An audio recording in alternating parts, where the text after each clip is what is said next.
Welcome to Magical Fairy Stories. Get ready for a magical ride. किसी मुल्क में बादशाह के महल में एक बहुत खूबसूरत बाग था।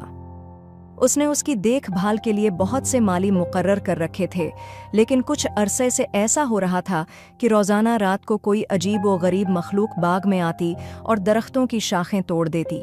बादशाह मालियों से बहुत नाराज था। माली हर तरह की कोशिश कर रहे थे कि उन लोगों को पकड़ा जाए जो बाग को तबाह कर रहे हैं। आखिरकार बहुत कोशिशों के बाद मालियों को पता चला कि आधी रात के करीब 3 हंस बाग में आते हैं, लेकिन सुबह जब तफ्तीश की जाती तो घास पर इंसानी पाँव के निशान नजर आते। बादशाह ने बाग की रखवाली के लिए चौकीदार रखे, लेकिन अजीब बात ये थी कि जैसे ही हंसों के आने का वक्त होता, चौकीदारों को नींद आ जाती और अगली सुबह दरख्तों की कई शाखें टूटी हुई मिलते। बादशाह के 3 बेटे थे। बड़े 2 बेटे काफ़ी चाक व चौबंद थे, लेकिन छोटा बेटा बहुत सुस्त और ढीला ढाला सा था। लोग उसे बेवकूफ़ समझते थे। बादशाह के बड़े बेटे बाप की परेशानी पर खुद भी परेशान थे और चाहते थे कि किसी तरह बाग उजाड़ने वालों का पता चल जाए। चुनांचा सबसे बड़े शहजादे ने बादशाह से कहा, आबा जान, मुझे इजाज़त दीजिए कि मैं इन लोगों का पता लगाऊं जो हमारे बाग को तबाह कर रहे हैं। बादशाह ने कहा, ज़रूर, तुम ये काम नहीं करोगे तो और कौन करेगा। बड़ा शहजादा शाम होते ही बाग में दाखिल हो गया और बादाम के दरख्त के नीचे छिप कर बैठ गया। उसने पक्का इरादा कर लिया था कि वो 1 सेकंड के लिए भी आंख बंद नहीं करेगा, लेकिन आयन इसी वक्त जब उसे होशियार होकर बैठना चाहिए था, इसे नींद आ गई। बाग में आंधी आई और इस आंधी में तीनों हंस उड़ते हुए बाग में उतरे। सुबह जब बादशाह शहजादे का कारनामा देखने आया तो ये देखकर बहुत मायूस हुआ कि शहजादा गहरी नींद सविया हुआ था और इस दरख्त की 3 शाखें टूटी हुई थीं जिसके नीचे वो लेटा था। बादशाह को बहुत गुस्सा आया। वो नाराज होकर बोला, अगर तुम मेरे बेटे न होते तो मैं तुम्हारे कान और नाक कटवा कर गुधे पर सवार करके पूरे शहर में घुमाता। अगले दिन दूसरे शहजादे ने चोरों को पकड़ने का इरादा किया, लेकिन उसके साथ भी वही कुछ हुआ जो पिछली रात बड़े शहजादे के साथ हुआ था। तीसरे दिन सबसे छोटे शहजादे ने बाग में जाने की इजाज़त चाही तो बादशाह ने कहा, तुम तो बिल्कुल ही गए गुजरे हो। तुम्हारे बड़े भाई जो बहुत चालाक और होशियार हैं, वो ये काम न कर सके, तुम कौन सा तीर मार लोगे। लेकिन जब छोटे शहजादे ने बहुत ज़िद की तो बादशाह ने उसे इजाज़त दे दी और वो शाम को बाग में दाखिल हो गया। वो ये सुन चुका था कि ऐन इसी वक्त हंस बाग में दाखिल होते हैं जब चौकीदारों को नींद आ जाती है। वो नहीं चाहता था कि अपने भाइयों की तरह वो भी सो जाए।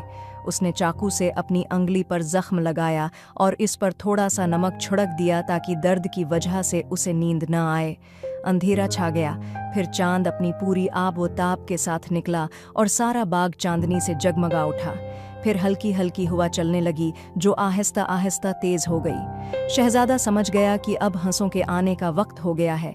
उसने आसमान की तरफ देखा तो दूर फजा में 3 छोटे छोटे धब्बे नजर आए जो देखते ही देखते बड़े होते गए और फिर 3 सफ़ेद हंस खामोशी से बाग में उतरे। उनके परों की आवाज़ भी सुनाई न दी। शहजादा चौंकना हो गया और जल्दी से एक झाड़ी में छिप गया। वो ये देखकर हैरान रह गया कि तीनों हंस शहजादियों के रूप में बदल गईं और उन्होंने अपने पर उतार कर इसी झाड़ी के पास रख दिए जहां वो छिपा हुआ था। खूबसूरत हंस शहजादियां नाचने लगें। उनके बाल चांदनी में नहायत खूबसूरत लग रहे थे। शहजादे ने सोचा, अगर मैंने फिरती से काम न लिया तो ये लड़कियां जितनी तेजी से आई हैं इतनी ही तेजी से वापस चली जाएंगी और मैं हाथ मिलता रह जाऊंगा। ये सोचकर वो तेजी से झाड़ी में से निकला और झपट कर एक लड़की के पर उठा लिए। जितनी तेजी से उसने पर उठाए, इससे ज्यादा फिरती के साथ बाकी 2 लड़कियों ने अपने पर उठाकर बाजुओं पर लगाए और हंस बनकर उड़ गईं। अब एक ही लड़की बाकी रह गई थी। वो कांपती हुई शहजादे के पास आई, बोली, खुदा के लिए मेरे पर वापस दे दो। शहजादा बोला, हरगिज़ नहीं, पहले मुझे ये बताओ कि तुम कौन हो और कहाँ से आई हो। लड़की ने शहजादे को बताया, मैं एक बादशाह की बेटी हूँ जिसकी सल्तनत यहाँ से बहुत दूर है। ये दोनों लड़कियाँ जो अभी अभी गई हैं मेरी बड़ी बहनें हैं। हमारे ऊपर किसी दुश्मन ने जादू कर दिया था। वो हमें मजबूर करता था कि हम हंस का भीस बदल कर यहाँ आएं और इस खूबसूरत बाग के किसी दरख्त की एक एक शाख तोड़ कर ले जाएं। जादूगर ने कहा था कि जब तुम्हारे परों को किसी इंसान का हाथ लग जाएगा तो तुम्हारे ऊपर से जादू का असर खत्म हो जाएगा। लड़की शहजादे से बातें कर रही थी और शहजादा उसे गौर से देख रहा था। लड़की इतनी खूबसूरत थी कि शहजादे ने फैसला कर लिया कि वो शादी करेगा तो इसी से। शहजादे ने लड़की को अपने बाप के महल और इसकी सल्तनत के किस्से सुनाए, अपने भाइयों के मुतालिक बताया और फिर आखिर में बोला, अगर तुम मेरे साथ शादी कर लो तो हमारी जिंदगी बहुत खुश व खुर्रम गुजरेगी। शहजादी बोली, इस वक्त तो मुझे अपने घर जाना है। अगर तुम मुझसे शादी करना चाहते हो तो तुम्हें मुझे तलाश करना पड़ेगा। मेरे बाप का मुल्क दुनिया के उस पार है और उसका नाम है कहकशां। मैं तुम्हें अपने बाप के महल में ही मिलूंगी, लेकिन याद रखना, मुल्क कहकशां को जाने वाली जो सड़क है वो बहुत लंबी और रुकावटों से पुर है। उस मुल्क का रास्ता तलाश करना इतना आसान नहीं। शहजादा बोला, कोई अता पता तो बताओ। शहजादी बोली, चांद से परे, सूरज से भी परे, उस जगह से भी आगे जहां से हवाएं और आंधियां आती हैं, मेरा मुल्क है। ये कहते हुए शहजादी जरा पीछे हटी। शहजादा बेध्यान हो गया था। लड़की ने जल्दी से अपने पर बाजुओं पर लगाए और पलक झपकते में हंस बनकर उड़ गई। सुबह जब बादशाह छोटे शहजादे की खबर लेने आया तो वो ये देखकर बहुत खुश हुआ कि दरख्तों की कोई शाख टूटी हुई नहीं थी। बादशाह ने शहजादे की बहुत तारीफ की, लेकिन शहजादा तो शहजादी के गम में उदास था। उसने बादशाह से कहा, अब्बा जान, मैं एक शहजादी की तलाश में जा रहा हूँ जिससे मैं शादी करूँगा। बादशाह ने उसे रोकने की बहुत कोशिश की, बहुत समझाया, लेकिन शहजादा न माना और वो सफ़र पर चल पड़ा। जिस घोड़े पर वो सवार था वो बहुत तेज़ रफ्तार था, लेकिन शहजादा उस कदर बेचैन था कि उसे घोड़े की रफ्तार सुस्त महसूस हो रही थी। 7 रोज़ के बाद आखिर वो एक ऐसे इलाके से गुजरा जहाँ दूर दूर तक आबादी न थी, हर तरफ पत्थर और चट्टानें थीं। अब उसे कुछ उम्मीद हुई कि शायद शहजादी ऐसे ही किसी इलाके में रहती हो। दिन गुजरते गए, उसे पत्थरों, चट्टानों और खुले मैदानों के अलावा कुछ नजर न आया। वो अपने ख्यालों में गुम चला जा रहा था कि कुछ फासले पर 3 जिन नजर आए जो खिंजर निकाले एक दूसरे से लड़ने को तैयार थे। शहजादा उनके पास गया और बोला, क्या बात है, क्यों लड़ रहे हो? उनमें से एक बड़ा जिन बोला, हम तीनों भाई हैं, हमारा बाप हमारे लिए कुछ जायदाद छोड़ गया है, उसकी तकसीम के सिलसिले में हम झगड़ रहे हैं। शहजादे ने पूछा, क्या जायदाद छोड़ी है तुम्हारे बाप ने? उस पर जिन्नों ने उसे बताया, हमारा वालिद जूतों का एक जोड़ा छोड़ गया है, जिनको पहनकर इंसान एक कदम में 7 मील का फासला तय कर सकता है। एक चादर है जिसे ओढ़ने वाला दूसरों की नज़रों से ओझल हो जाता है। एक टोपी है जिसके पीछे एक पर लगा है। अगर टोपी का पर वाला रुख बदलकर आगे कर लिया जाए तो इतनी जोर की आवाज़ पैदा होती है जैसे 7 तोपें एक साथ दाग दी गई हों। शहजादा कुछ देर सोचने के बाद बोला, इन चीज़ों की तकसीम न करो, बल्कि तुम में से जो सबसे ज़्यादा उनका हकदार हो वो ये तीनों चीज़ें ले ले। लाओ, ये मुझे दे दो, और जब मैं 1, 2, 3 कहूँ तो तीनों भागो। वो जो सामने पहाड़ नजर आ रहा है, उसकी चोटी का पत्थर सबसे पहले उखाड़ कर जो लाएगा वही खुशकिस्मत ये तीनों चीजें ले लेगा। जिन्नों ने उसकी ये तजवीज़ मान ली, और जब उसने 1, 2, 3 कहा तो तीनों दौड़ पड़े।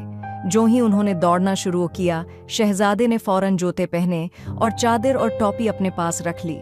अब उसका काम आसान हो गया था। उसे घोड़े की जरूरत न रही थी, क्योंकि उसका एक कदम 7 मील के बराबर था। वो चलता गया, अजीब और गरीब इलाके आते गए। शाम तक वो एक दलदली इलाके में पहुंच गया। अंधेरे की वजह से आगे जाना मुमकिन न था। सोने से पहले उसने आसपास नजर दौड़ाई तो दौर जंगल में रोशनी दिखाई दी। वो उस तरफ चल पड़ा। ये रोशनी एक झोंपड़ी से आ रही थी। शहजादा इस झोंपड़ी में दाखिल हो गया। अंदर एक बूढ़ी औरत बैठी है। शहजादे ने इससे झोंपड़ी में ठहरने की इजाजत मांगी तो वो बोली, मैं चांद की माँ हूँ। आज वो आसमान का सफर जल्दी खत्म करके वापस आ जाएगा। अगर उसकी रोशनी तुम पर पड़ गई तो अच्छा नहीं होगा। लेकिन शहजादे ने बहुत जिद की तो बूढ़ी ने मजबूर होकर उसे इजाजत दे दी। शहजादे की अभी आंख भी न लगी थी कि चांद वापस आ गया। आते ही उसने पूछा, कौन हो तुम? शहजादा बोला, ऐ चांद, मैं मुल्क कहकशां जाना चाहता हूँ। तुम सारी दुनिया पर अपनी रोशनी की करने बिखेरते हो, मुझे कहकशां का रास्ता बता दो। चांद बोला, कहकशां को जाने वाला रास्ता यहाँ से बहुत दूर है। तुम्हें अभी 1 दिन है और 1 रात चलना होगा, फिर किसी से पूछना। शहजादा चलता गया। शाम के करीब वो एक और जंगल में पहुंचा। वहां भी उसे एक झोंपड़ी नजर आई। वो झोंपड़ी में दाखिल हुआ। झोंपड़ी में एक और बूढ़ी औरत बैठी थी। शहजादे ने उससे रात गुजारने की इजाजत चाही तो वो बोली, मैं सूरज की माँ हूँ, मेरा बेटा अब घर वापस आने वाला है।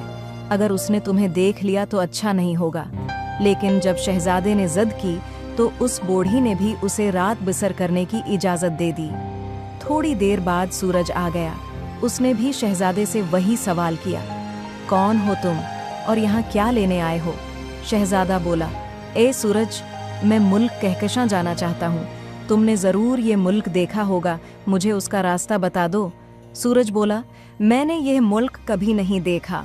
ये इतना दूर है कि चांद और सूरज की रोशनी भी वहाँ नहीं पहुँचती। तुम अभी और आगे जाओ, फिर किसी से रास्ता पूछ लेना। शहजादा बेचारा उदास हो गया। वो बहुत थक चुका था, लेकिन शहजादी की याद उसके दिल से नहीं जाती थी। वो फिर आगे चल दिया। रात को उसे एक और बूढ़ी औरत मिली। ये बूढ़ी पिछली दोनों औरतों से ज्यादा रहम दिल थी। उसने शहजादे को बताया, मेरी 7 बेटियां हैं और ये 7 वो हवाएं हैं जो दुनिया में घूमती फिरती हैं। तुम जरा इंतजार करो, शायद इनमें से किसी को कहकशां का पता मालूम हो। थोड़ी देर के बाद बूढ़ी की बेटियां घर में दाखिल हुईं तो शहजादे ने उनसे कहा, ऐ हुआओ, तुम सारी दुनिया में घूमती फिरती हो, मुझे कहकशां का पता तो बताओ। लेकिन उनमें से कोई भी शहजादे की मदद न कर सकी। अब तो शहजादे का दिल टूट गया। वो रोने लगा। बूढ़ी ने उसकी आंखों में आंसू देखे तो बोली, हौसला न हारो, अभी तो मेरी सिर्फ 6 बेटियां आई हैं। 7वीं बेटी जो सबसे ज्यादा तेज है और जिसे तूफान कहते हैं, वो अभी आने वाली है। जरा इंतजार करो, शायद वो कुछ बता सके। इतने में बूढ़ी औरत की 7वीं बेटी भी आ गई। जो ही वो झोंपड़ी में दाखिल हुई, शहजादे ने उससे कहा, खुदा के लिए मुझे मुल्क कहकशां का पता बता दो। वो 7वीं बेटी बोली, मैं तो वहीं से आ रही हूँ। वो इतना दूर है कि तुम्हारा वहाँ पहुँचना बहुत मुश्किल है, लेकिन पहले मुझे ये तो बताओ कि तुम वहाँ क्यों जाना चाहते हो। शहजादे ने सारी कहानी सुनाई तो हुआ अफसोस करते हुए बोली, अगर तुम वहाँ पहुँच भी गए तो कोई फायदा ना होगा। उस शहजादी की तो कल दोपहर को शादी हो रही है।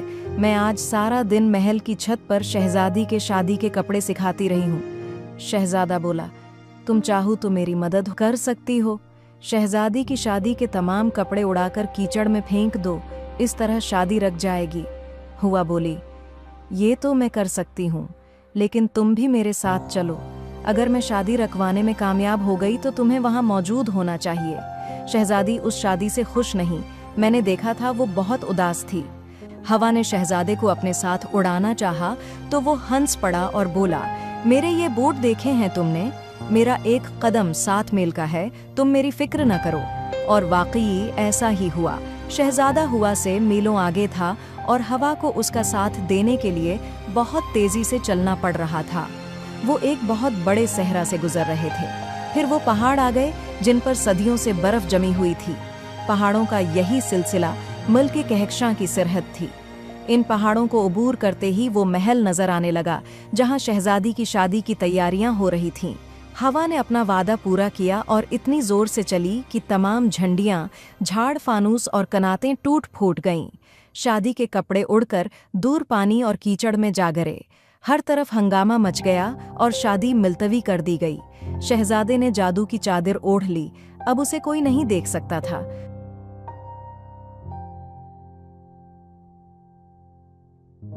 वो उस कमरे में गया जहां शहजादी उदास और गमगीन बैठी आंसू बहा रही थी।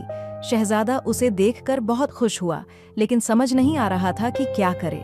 वो कमरे में पड़ी हुई मेज पर बैठ गया। उसे सख्त भूख लगी थी। खुशकिस्मती से मेज पर एक केक, एक छुरी और ठंडे पानी की एक बोतल रखी थी। उसने केक काटकर खाना शुरू किया और पानी की बोतल से पानी पिया। ये देखकर वो हैरान रह गया कि काटने के बावजूद केक वैसे का वैसा रहा और पानी पीने के बावजूद बोतल भरपूर थी। जब उसका पेट भर गया तो वो इत्मीनान से शहजादी के पास जा बैठा, लेकिन खुद को जाहिर न किया और बोला, हुजूर, मैं आ गया हूँ। शहजादी आवाज सुनकर डर के चीखी तो महल का चौकीदार भागा आया। शहजादे ने अपनी टोपी का रुख बदल लिया और पर वाला हिस्सा सामने कर दिया। अचानक महल तोपों की आवाज से गूंज उठा। तमाम चौकीदार और मुहाफिज दौड़ कर आए। बादशाह और मलका भी आ गए। बादशाह ने कहा, तुम जो कोई भी हो, हमें बताओ कि क्या चाहते हो। शहजादा बोला, मैं शहजादी से शादी करना चाहता हूँ। शहजादी ने बादशाह से कहा, ये शख्स जो नजर नहीं आता, जिनों के मुल्क का शहजादा है, अगर आपने उससे शादी न की तो ये आपके मुल्क को तबाह कर देगा। बादशाह डर गया और उसने अपने वजीरों से मशूरा करके शहजादे की बात मान ली। यूं शहजादी और शहजादे की बड़ी धूमधाम से शादी कर दी गई। 3 दिन तक खूब जश्न रहा, लेकिन इस दौरान भी शहजादे ने जादुई चादर ओढ़े रखी और सबकी नजरों से ओझल रहा। चौथे दिन शहजादे ने दीवार पर लटकी हुई एक तलवार उतारी। इसके दस्ते पर पहले अपना नाम लिखा, फिर ये लिखा कि वो कौन है और कहाँ से आया है। ये सब कुछ लिखकर उसने तलवार दोबारा दीवार पर लटका दी। फिर जादुई जूते पहने, केक और पानी की बोतल साथ ली और वापस रवाना हो गया। रास्ते में एक ऐसा मुल्क आया जहां लोग भूख की वजह से मर रहे थे और वो नहायत कमजोर हो चुके थे। शहजादे ने उनको जादुई केक दे दिया। लोग खाते गए मगर केक वैसा का वैसा ही रहा। उसके बदले में उसने लोगों से वादा लिया कि अगर कभी शहजादी अपने बच्चों के साथ यहाँ से गुजरे तो वो उसका इस्तकबाल करें और उसे अगले मुल्क की सरहद तक पहुँचा दें। उसके बाद शहजादा एक ऐसे मुल्क में दाखिल हुआ जहाँ बरसों से बारिश नहीं हुई थी। कुएं और दरिया सब सूख चुके थे। लोग पानी की एक एक बूंद को तरस रहे थे। शहजादे ने अपनी बोतल का पानी इन लोगों को दिया। उन्होंने जी भरकर पानी पिया, लेकिन बोतल ज्यों की त्यों रही। यहाँ भी शहजादे ने लोगों से वादा लिया कि अगर कभी कोई शहजादी अपने बेटे के साथ यहाँ से गुजरे तो उसकी भरपूर मदद करें और उसे अगले मुल्क की सरहद तक पहुँचा दें। उधर शहजादे के जाने के बाद शहजादी बहुत अफसरदा हो गई। इसका दिल किसी काम में न लगता। अगले मौसम बहार में उसके यहाँ एक खूबसूरत शहजादा पैदा हुआ। जब वो 6 साल का हुआ तो एक दिन इसने अपनी माँ से जिद की कि दीवार पर लटकी हुई तलवार उसे दिखाई जाए। शहजादी ने जब तलवार उतारी तो इसकी नज़र इस पर लिखी तहरीर पर पड़ी। ये देखकर इसकी खुशी की अंतहा न रही कि शहजादा अपना पूरा पता तलवार पर लिख गया था। ये तो वही शहजादा था जिसके बाग में वो सुनहरी हंस बनकर आया करती थी। शहजादी ने अपने बेटे से कहा, चलो बेटा, अब हम तुम्हारे अब्बू की तलाश में निकलते हैं। अगले ही दिन वो रवाना हो गई। इसके साथ एक फौजी दस्ता, बेशुमार नौकर चाकिर और सामान से लदी हुई गाड़ियां थीं। जब वो उस मुल्क में पहुंचे जहां शहजादे ने केक दिया था तो लोगों को शहजादे से क्या गया वादा याद आ गया। उन्होंने शहजादी और उसके बेटे का शानदार इस्तकबाल किया। फिर उन्हें दूसरे मुल्क की सरहद तक छोड़ आए। ये वही मुल्क था जहां के बाशिंदों को शहजादे ने पानी दिया था। यहाँ भी शहजादी और उसके साथियों की खूब आओ भगत हुई। ये लोग भी शहजादी को अगले मुल्क की सरहद तक बेहिफाजत ले गए। एक दिन का सफर करने के बाद शहजादी शहजादे के शहर के करीब पहुंच गई, लेकिन वो शहर में दाखिल न हुई बल्कि कुछ फासले पर एक खुले मैदान में ठहर गई। मैदान में खेमे लगा दिए गए, कालीन बिछा दिए गए और तमाम कीमती वो खूबसूरत सामान जो वो साथ लाई थी सजा दिया गया। फिर शहजादी ने बादशाह को पैगाम भिजवाया, मैं मुल्क कहकशां की शहजादी हूँ और आपकी बहू बनना चाहती हूँ। मेहरबानी फरमाकर अपने बेटों को बारी बारी मेरे पास भेजें ताकि मैं उनमें से एक नौजवान को चुन सकूं। सबसे पहले बड़ा शहजादा तैयार होकर घोड़े पर सवार आया शहजादी से मिलने। शहजादी के बेटे ने पूछा, क्या ये मेरे अब्बू हैं? शहजादी ने कहा, नहीं बेटा, ये तुम्हारे अब्बू नहीं। ये सुनकर शहजादा वापस चला गया। फिर दूसरा शहजादा किस्मत आजमाने आया। उसे देखकर भी लड़के ने वही सवाल किया। शहजादी ने जवाब दिया, ये भी तुम्हारे अब्बू नहीं हैं। सबसे आखिर में छोटा शहजादा घोड़ा दौड़ाता हुआ आया। शहजादी ने उसे पहचान लिया और लड़के को बताया, बेटे, यही तुम्हारे अब्बू हैं। लड़का खुशी के मारे फौरन खेमे से बाहर निकला और अपने वालिद से लपट गया। खुशी के मारे शहजादी की आंखों में आंसू आ गए। तीनों देर तक बातें करते रहे। शहजादा उन्हें अपने महल ले आया। उसके भाई ये देखकर बहुत हैरान हुए कि ये सुस्त और नाकाम लड़का शहजादी को कैसे पसंद आ गया, लेकिन उन्हें क्या पता था कि शहजादी को हासिल करने के लिए इस लड़के ने कितनी तकालीफ बर्दाश्त की थीं।